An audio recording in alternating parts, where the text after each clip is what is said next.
اعوذ باللہ من الشیطان الرجیم بسم اللہ الرحمن الرحیم اللہم صلی علی محمد وعلی آل محمد کما صلیت علی ابراہیم وعلی آل ابراہیم انک حمید مجید اللہم بارک علی محمد وعلی آل محمد کما بارکت علی ابراہیم وعلی آل ابراہیم انک حمید مجید. My dear viewers, listeners and students, I say you welcome and assalamu alaikum in the series of my lectures.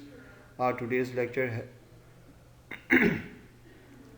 is about the appearance of the parties. This topic has been taken from the Code of Civil Procedure. The title which has been given in the Code of Civil Procedure is as we have shown in the introduction, appearance of parties and consequence of non-appearance. فریقین کی عدالت میں حاضری اور غیر حاضری کی صورت میں نتائج. It's general principle of law that as far as possible proceeding must be carried in the presence of parties. عمومی قانون یہ ہے کہ جس حد تک ممکن ہو فریقین کی موجودگی میں عدالت کی کارروائی ہونی چاہیے. It is the duty of the parties to the suit to show up before the court of law on a due date which has been fixed by the court. اور فریقین مقدمہ کی ذمہ داری ہے کہ جو تاریخ مقرر کر دی گئی ہو عدالت کی سماعت کے لیے اس پر حاضر ہوں. Relevant provisions. Order 9 from the Code of Civil Procedure 1908 define the rules about the appearance of the parties. Order 9 civil procedure code کا فریقین کی عدالت میں حاضری کے حوالے سے رولز بیان کرتا ہے یا بتاتا ہے. Consequence of the non appearance. اس آرڈر کی ابتدا ہی اس ٹائٹل سے ہوتی ہے کہ appearance of the parties and consequence of non appearance. فریقین کی حاضری اور غیر حاضری کی صورت میں نتیجہ. تو مندرجہ ذیل میں چند ایک صورتیں بیان ہیں جو کہ غیر حاضری کی صورت میں عدالت ایسا بھی کر سکتی ہے. If the plaintiff does not appears, court can dismiss the suit. اگر فریق مقدمہ یعنی کہ مدعی حاضر نہیں ہوتا تو عدالت مقدمہ خارج کر دے گی.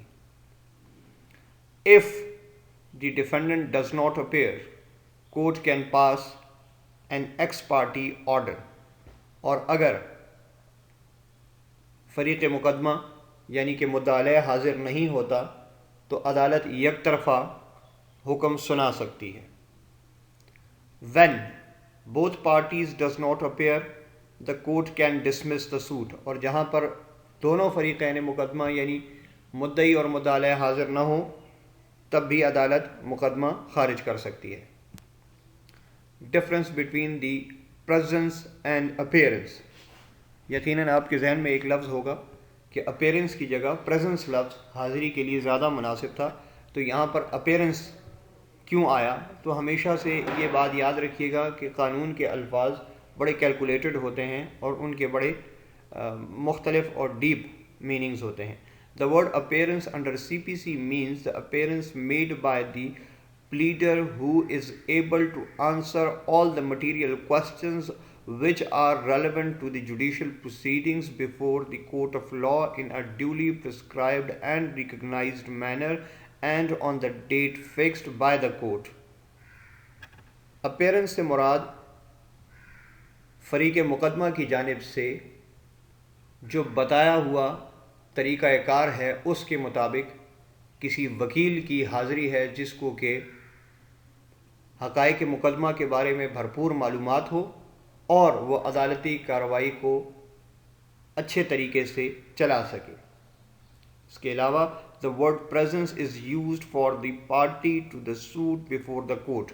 اور اگر ہم پریزنس کا لفظ استعمال کریں حاضری کا لفظ استعمال کریں تو پھر وہ فریقین مقدمہ کے لیے ہو سکتا ہے. لیکن عمومی طور پر ایسا ہوتا ہے کہ عدالتوں میں فریقین مقدمہ خود بھی حاضر ہوتے ہیں اور اپنے ساتھ اپنے وکلاء صاحبان کو بھی لے کر آتے ہیں، تو اس لیے مناسب لفظ اپیئرنس یہاں پر یوز کیا گیا ہے۔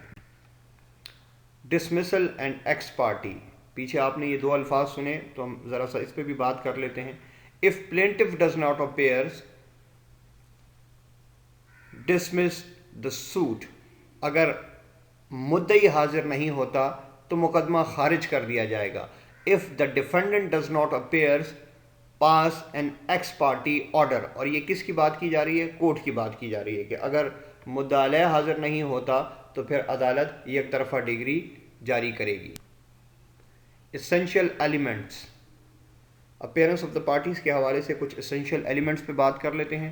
Parties to appear on the day fix, فریقین کے لیے ضروری ہے کہ جو عدالت کی طرف سے مقررہ تاریخ ہو اس پہ حاضر ہوں۔ Summons must be serve to defendant, defendant کو اطلاع دینے کے لیے ضروری ہے کہ سمن کا اجرا ہو چکا ہو۔ سمن کیا ہے، اس کے اوپر میرا ایک آلریڈی ڈیٹیلڈ لیکچر موجود ہے۔ جن ساتھیوں کو سمنس کے بارے میں ایشوز ہیں تو میرے چینل پر جا کے سمن کے لیکچرز کو سن سکتے ہیں۔ میں کوشش کروں گا کہ اسی لیکچر میں سمن کے حوالے سے اس کا لیکچر کا لنک بھی ڈال دوں۔ Defendant has to appear and answer, defendant کو کیوں بلایا جاتا ہے؟ اس لیے کہ وہ عدالت میں حاضر ہو اور پلینٹف کے لگائے گئے الزامات کا جواب دے۔ Where neither party appears suit to be dismissed, اور جہاں پر دونوں فریقین مقدمہ حاضر نہیں ہوتے تو وہاں پر پھر مقدمہ خارج کیا جا سکتا ہے۔ پلینٹف میں برنگ فریش سوٹ، اگر پلینٹف کا مقدمہ خارج کر دیا جائے تو اس کے پاس یہ ریمیڈی ہوتی ہے کہ وہ نیا مقدمہ دائر کر سکتا ہے۔ کورٹ میں ریسٹور سوٹ ٹو فائل، یا عدالت ریسٹوریشن آف دا سوٹ بھی کر سکتی ہے۔ جس مقدمے کو خارج کیا تھا اگر کوئی معقول وجہ ہوتی ہے تو اس معقول وجہ کو سامنے رکھتے ہوئے عدالت اس مقدمے کو دوبارہ بحال بھی کر سکتی ہے۔ Set aside the order of dismissal, اور جو عدالت نے اس سے پہلے اخراج کا حکم کیا تھا اس کو ختم کر دے گی اور مقدمہ دوبارہ بحال کر دے گی۔ سفیشینٹ کاز از نیڈیڈ، کس لیے؟ For the restoration and for the fresh suit. Sufficient cause کیا ہے انشاءاللہ اس پہ چل کے آگے تفصیلاً بات کریں گے، لیکن اگر فریق مقدمہ چاہتا ہے کہ اس کا خارج شدہ مقدمہ ریسٹور کیا جائے یا پھر اس کو فریش سوٹ جمع کرانے کی اجازت دی جائے تو اس حوالے سے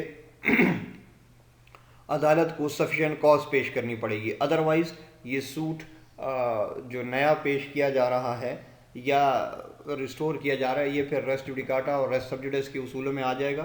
ریس جوڈیکاٹا اور ریس سب جوڈیس پہ بھی میرے آلریڈی ڈیٹیلڈ لیکچرز موجود ہیں، تو جن ساتھیوں کو ریس جوڈیکاٹا اور ریس سب جوڈیس کے حوالے سے ایشوز ہیں وہ میرے چینل پہ جا کے یہ لیکچرز بھی دیکھ سکتے ہیں۔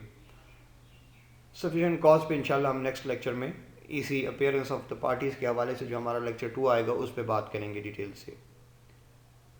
Good cause for the previous naan appearance, اور معقول وجہ ہونی چاہیے اس فریق کے پاس جو کہ پچھلے مقدمہ پر غیر حاضر تھا۔ اگر یہاں تک کچھ سمجھ نہیں آیا تو آپ کمنٹ کر کے پوچھ سکتے ہیں، اور جن ساتھیوں کو لیکچر اچھا لگا وہ لائک اور شیئر ضرور کریں، اور جو ساتھی چینل پر نئے ہیں وہ سبسکرائب کر کے بیل نوٹیفیکیشن پریس رکھیں تاکہ نیکسٹ لیکچر کی میسج الرٹ ان کو ٹائملی مل جائے، اور انشاءاللہ اپیئرنس آف دا پارٹیز کے حوالے سے فردر ڈیٹیل لیکچر 2 میں آئے گی۔ انشاءاللہ لیکچر 2 میں دوبارہ ملاقات ہوگی، جب تک اپنا خیال رکھیے اور مجھے اجازت دیجیے، والسلام۔